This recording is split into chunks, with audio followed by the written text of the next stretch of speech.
So big news this morning from Pfizer that a third COVID-19 vaccine dose would neutralize the Omicron variant. And that put a spark in pre-trading early this morning. But, you know, Wall Street was expecting some kind of positive news on this, although many are now wondering how many doses we'll eventually need to be officially vaccinated by the time this crisis is over. I do want to bring in Rubicon founder CEO Adam Boehler. You know, Adam, I know you're not a physician, but you are a very successful healthcare entrepreneur. You were also an advisor to the Trump administration during this race for the vaccine and all that protective equipment. You played a big role. It was a Herculean task. In fact, experts said it couldn't happen as fast as it did, and it did. So I'm curious, in your mind, you've watched all of this from the inside and out. How has it become such a political lightning rod where you have millions of people who are still skeptical? That's an interesting question, Charles. I mean, the funny thing, too, right, is people forget that the Trump administration, through Operation Warp Speed, drove development of the vaccine and drove this so quickly in a public-private partnership like that. So I think it's clear, and the former president has been clear about the importance of vaccines and approaching it. But it's amazing how certain things become political lightning rods that you wouldn't expect. Yeah, you know, honestly, I think probably messaging. Even this, when they said a third dose this morning, I said to myself, in a month it'll be 4 doses, and then after that it'll be 5 doses, and you know, every time there's another dose, you lose faith, and it's a mess. But we're moving in the right direction, slower than we want to. I do want to talk about your current venture because I find it fascinating. This Rubicon Founders. Now, I read that it's focused on the quote intersection of payers and providers in healthcare. I just don't know what it means. In layman's terms, what are you doing? Well, so we just closed a huge investment yesterday.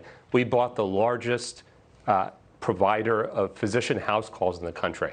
What we're doing here is we're saying, and I think there's lessons from the pandemic, and one of the lessons from the pandemic is people want care delivery in their homes. They want telemedicine, especially our seniors and our frail, right? We want to keep them out of nursing homes. It's cheaper. It's much higher quality. And so when we make investments now, I think it's how do you learn from the pandemic and how do you deliver care to people in their homes? It's a bit back to the future, 1950s, but this is the best way to deliver care. You know, but you think about it. I mean, think about anything that Elon Musk has put on the drawing board is old. Electric cars were they had the greatest market share in 1900. So, you know, what's old is new and revolutionary. And I got to tell you, I grew up watching Marcus Welby. I love the notion of getting health care at home. How far can it go?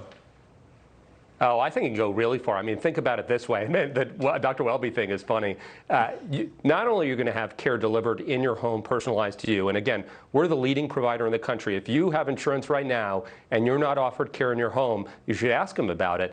But we're going to be doing monitoring at home, too, because at the end of the day, I want to know how somebody's doing. You're getting digital information, and the moment there's an issue, even before we know there's an issue, that's how you're using technology, where we can have a physician in your home treating you before there's an exacerbation, you're going to the hospital. So that's where there's a lot of power. What you're doing is you're combining what would be old line with new line technology, and that's really going to kind of innovate and drive healthcare.